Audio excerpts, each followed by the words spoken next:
మనల్ని బాగా వేధించే సమస్యలలో పెద్దగా పరిచయం అవసరం లేని సమస్యగా దగ్గుని చెప్పవచ్చు. చిన్న పెద్ద అనే తేడా లేకుండా ఈ దగ్గు అందరినీ అప్పుడప్పుడు పీడిస్తూనే ఉంటుంది. ఏవైనా అలర్జీ కలిగించే పదార్థాలు శ్వాసనాళంలోకి ప్రవేశించినప్పుడు వాటిని బయటికి పంపించేందుకు మన శరీరం చేసే ప్రయత్నమే ఈ దగ్గు. అలాగే కొన్నిసార్లు రాబోయే జబ్బుకు లక్షణంగా కూడా ఈ దగ్గును భావించవచ్చు. అసలు దగ్గు రావడానికి ఇంకా ఇతర కారణాలు ఏమైనా ఉన్నాయా? దగ్గు నుండి ఎలా బయటపడాలి మొదలైన విషయాల గురించి ఇప్పుడు తెలుసుకుందాం.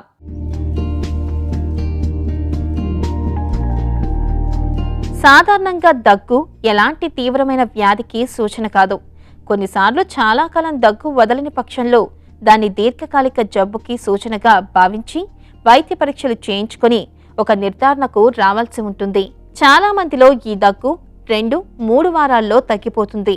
అలా తగ్గని పక్షంలో వైద్యులను సంప్రదించి టీబీ, లంగ్ క్యాన్సర్, గుండె సంబంధిత వ్యాధుల లక్షణాలకు దగ్గు ఒక కారణమో కాదో తెలుసుకోవాలి. చిన్నపిల్లల్లో దగ్గు ఒక పట్టాన తగ్గకపోతే సిస్టిక్ ఫైబ్రోసిస్ వ్యాధి లక్షణాలున్నాయో లేదోనన్న విషయాన్ని నిర్ధారించుకోవాలి. దగ్గు ఎందుకు వస్తుందో తెలుసుకుంటే ఈ సమస్య నుండి సులువుగా బయటపడొచ్చు. గోరువెచ్చని నీటిని తీసుకోవడం వల్ల దగ్గును తగ్గించుకోవచ్చు. ఆవిరి పీల్చడం, వేడి నీటితో స్నానం చేయడం లాంటివి దగ్గు నుండి ఉపశమనాన్ని కలిగిస్తాయి. దగ్గుతో బాధపడుతున్న వారు ఆ దగ్గు తీవ్రతరం కాకుండా ఉండాలంటే స్మోకింగ్కి దూరంగా ఉండాలి. దగ్గు నుండి దూరంగా ఉండటానికి రోగనిరోధక శక్తిని పెంచుకోవడం అత్యుత్తమ మార్గం. దగ్గు అనేది ఇట్స్ ఒక రిఫ్లెక్స్. అది అంటే లంగ్స్ లోపలికి పర్టికులర్లీ మనం ఊపిరి పీల్చే మార్గం అది ముక్కు నుంచి మొదలుపెట్టి బ్యాక్ ఆఫ్ ది మౌత్ గొంతు, అట్లాగే ఊపిరితిత్తుల్లో విండ్ పైప్స్, సో లంగ్స్ చివరి వరకు. సో ఏ మార్గం గుండా అయితే మనకు శ్వాస వెళ్తుందో ఆ మార్గంలో అవన్నీ సెన్సిటివ్ కణజాలం ఉంటుంది. సో దాంట్లో ఎక్కడైనా ఇరిటేషన్ కలిగినప్పుడు అది ఇమీడియట్గా దగ్గు రూపంలో వస్తుంది. సో అంటే కొన్ని కాఫ్ రిసెప్టార్స్ ఉంటాయి అక్కడ, దాని నుంచి మనకి సిగ్నల్ ట్రాన్స్మిట్ అయ్యి అక్కడి నుంచి కాఫ్ రిఫ్లెక్స్ అనేది వస్తుంది. ఇది ఎందుకు జరుగుతుంది అని అంటే ఇట్స్ ఎ ప్రొటెక్టివ్ ఫినామినా. అంటే మనకి ఏమైనా దుమ్మును పీల్చినప్పుడు కానీ, ఏమైనా పెద్ద పార్టికల్స్ మనకి లంగ్స్లోకి వెళ్తున్నప్పుడు కానీ, అబ్నార్మల్ పార్టికల్స్ మన బాడీకి సరిపడనివి లంగ్స్లోకి వెళ్ళే అవకాశం ఉంటే అప్పుడు దాన్ని బయటికి తోసేయడానికి దగ్గు అనేది హెల్ప్ చేస్తుంది. So it's basically A protective reflex. But కొన్నిసార్లు కొన్ని రకాల కండిషన్స్లో, అంటే ఇప్పుడు ఇన్ఫెక్షన్ వచ్చినప్పుడు ఆ ఏరియాస్ అన్నీ బాగా ఇంకా సున్నితంగా తయారవుతాయి, ఈజీగా ఇరిటబుల్గా ఉంటాయి. సో అట్లాంటప్పుడు ఈవెన్ కొన్నిసార్లు సింపుల్ గాలితో కూడా ఆ స్టిమ్యులేషన్తో దగ్గు రావచ్చు. కొన్ని రకాల దుమ్ము పార్టికల్స్తో కూడా మామూలు పరిస్థితుల్లో దగ్గు రాకపోయినా అట్లాంటి ఇన్ఫెక్షన్స్ డెవలప్ అయ్యి ఆ ఏరియా అంతా బాగా ఓవర్ సెన్సిటివ్ అయినప్పుడు కూడా ఇట్లాంటి దగ్గు వచ్చే అవకాశం ఉంటుంది. మనలో కొంతమంది ఏ కాలంలోనైనా సరే పొడి దగ్గుతో ఇబ్బంది పడుతూ ఉంటారు. వాతావరణంలో మార్పులు, కూల్ డ్రింక్స్ ఎక్కువగా తీసుకోవడం పొడి దగ్గు వేధించడానికి కారణమవుతాయి. పిల్లల నుండి పెద్దల వరకు అన్ని వయసుల వారిని వేధించే ఈ సమస్య నుండి బయటపడేందుకు కొన్ని మంచి చిట్కాలు ఉన్నాయి. గోరువెచ్చని పాలల్లో చిటికెడు పసుపును వేసుకుని తాగితే పొడి దగ్గు కంట్రోల్ అవుతుంది. తులసి ఆకులను నీటిలో వేసి బాగా మరిగించి ఆ కషాయాన్ని తీసుకోవడం వల్ల కూడా మంచి ఫలితం ఉంటుంది. వేడి మసాలా టీ కూడా పొడి దగ్గుకి మంచి టానిక్లా పనిచేస్తుంది. చిన్నపిల్లల్లో ఈ పొడి దగ్గు కనిపించినప్పుడు దానిమ్మ రసంలో చిటికెడు అల్లం పొడిని కలిపి ఇస్తే చక్కని ఫలితం ఉంటుంది.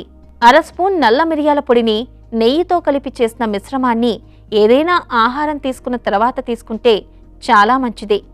దాల్చిన చెక్క పొడిని సమపాలల్లో తీసుకుని ఆ మిశ్రమాన్ని తేనెలో కలిపి ఉదయం, సాయంత్రం తీసుకుంటే పొడి దగ్గు నుంచి సులువుగా బయటపడొచ్చు. టీలో కొన్ని లవంగాలను వేసి తీసుకోవడం వల్ల మంచి రిజల్ట్ ఉంటుంది. ఎప్పుడైతే మనకి ఒక ఇన్ఫెక్షన్ వల్ల దగ్గు వస్తుంది అంటే ఆబ్వియస్లీ ఆ ఇన్ఫెక్షన్ని కంట్రోల్ చేయాలి. దానికి తగిన మందులు తీసుకుని ఆ ఇన్ఫెక్షన్ కంట్రోల్ చేయగలిగితే మెల్లిమెల్లిగా దగ్గు తగ్గుతుంది. సిమిలర్లీ అలర్జీకి సంబంధించిన దగ్గు అయితే, ఎప్పుడైతే కొంతమందిలో ఆస్తమా లాంటి కండిషన్స్ ఉండడం వల్ల, అలర్జిక్ రైనైటిస్ లాంటి ప్రాబ్లమ్స్ ఉండడం వల్ల వాళ్ళలో మన గాలి పీల్చే మార్గాలు ఎయిర్వేస్ అనేటివి ఓవర్ సెన్సిటివ్ అయిపోయి దానివల్ల వచ్చే దగ్గు ఆ ఇరిటబిలిటీని తగ్గించడానికి కొన్ని రకాల మందులు హెల్ప్ చేస్తాయి. సో ఆ మందులు ఆ సెన్సిటివిటీని కొంచెం తగ్గించి దాన్ని మందగింపజేసి అప్పుడు ఎక్స్పోజ్ అయిన పార్టికల్స్ వల్ల వచ్చే రియాక్షన్ని కొంచెం కంట్రోల్ చేస్తాయి. దానివల్ల మనకి దగ్గు తగ్గి కంఫర్ట్ దొరుకుతుంది. సో అలాగే ఇంకా కొన్ని అదర్ కండిషన్స్ ఉండొచ్చు. అవి కొన్నిసార్లు not exactly related to Airways కావచ్చు, లంగ్స్ కావచ్చు. ఫర్ ఎగ్జాంపుల్ చెవిలో కూడా ఏమైనా ఇన్ఫెక్షన్ ఉంటే ఆ ఏరియాస్లో కూడా కొంత కాఫ్ రిసెప్టర్స్ ఉంటాయి. సో దాన్ని ఇరిటేషన్ వల్ల కూడా కొంతమందిలో దగ్గు వచ్చే అవకాశం ఉంటుంది. అట్లాగే సైనస్ ఇన్ఫెక్షన్స్ల వల్ల కూడా దగ్గు వచ్చే అవకాశం ఉంటుంది. కొన్నిసార్లు కొన్ని ఇంటర్నల్ చెస్ట్ కండిషన్స్, అంటే లంగ్స్ లోపల కాకుండా లంగ్స్ బయట బట్ ఛాతీలో కొన్ని రకాల గడ్డల వల్ల కొన్ని రకాల లింఫ్ నోడ్ డెవలప్మెంట్ వల్ల ఈ దగ్గు వచ్చే అవకాశాలు ఉంటాయి. సో ఫైనల్గా దగ్గు రావడానికి కారణాలు రకరకాలుగా ఉండొచ్చు. అది దేనివల్ల వస్తుంది అనేది మనం దాన్ని ఫైండ్ అవుట్ చేసి దానికి తగ్గట్టుగా ట్రీట్మెంట్ తీసుకుంటే దగ్గుని కంట్రోల్ చేయొచ్చు. చాలా మందిని రాత్రిపూట దగ్గు ఎక్కువగా వేధిస్తూ ఉంటుంది. తెరలు తెరలుగా వచ్చే ఈ దగ్గు వల్ల కలిగే బాధ అంతా ఇంతా కాదు. నిద్ర పట్టకపోవడం, చిరాకు, అలసట, మరుసటి రోజు చేయాల్సిన రోజువారీ పనులను సరిగ్గా చేయలేకపోవడం లాంటి సమస్యలకు రాత్రిపూట వచ్చే దగ్గు కారణమవుతుంది. జలుబు, ఫ్లూ, ఇతర వైరల్ ఇన్ఫెక్షన్లతో పాటు బ్రాంకైటిస్, న్యూమోనియా లాంటి వాటిల్లోనూ ఈ రాత్రిపూట దగ్గు ఒక సమస్యలా మారుతుంది. కొన్నిసార్లు మందులు సరిగ్గా తీసుకుంటున్నా ఈ సమస్య ఎక్కువ కాలం వేధిస్తూ ఉంటుంది. అలాంటి సందర్భాలలో కొన్ని జాగ్రత్తలు పాటించాలి. తల కాస్త ఎత్తులో పెట్టుకుని పడుకోవడం వల్ల రాత్రిపూట వచ్చే దగ్గుకు కాస్త చెక్ పెట్టొచ్చు. పక్కకు తిరిగి పడుకోవడం వలన కానీ, బోర్లా పడుకోవడం వల్ల కానీ రాత్రిపూట వచ్చే దగ్గు నుండి రిలాక్స్ అవ్వచ్చు. భోజనం చేసిన వెంటనే నిద్రపోకూడదు. వెంటనే నిద్రపోవడం వలన జీర్ణాశయంలోని రసాలు గొంతులోకి వచ్చి దగ్గుకి కారణమవుతాయి. కాబట్టి కనీసం భోజనం చేసిన 2 గంటల తర్వాతే నిద్రపోవడం మంచిది. పడక గదిని పరిశుభ్రంగా ఉంచుకోవాలి. బెడ్, పిల్లోలలో డస్ట్ చేరకుండా చూసుకోవాలి. దగ్గు వస్తున్నట్టు అనిపించగానే ఒక గుక్కెడు నీళ్లను తీసుకుంటే మంచిది. ఇలా చేయడం వల్ల దగ్గు రాకుండా నిరోధించవచ్చు. దగ్గుతో సతమతమయ్యేవారు పగటిపూట నిద్రని కంప్లీట్గా మానేయాలి. ఈ జాగ్రత్తలను తీసుకుంటే దగ్గు నుంచి ఉపశమనం పొందవచ్చు.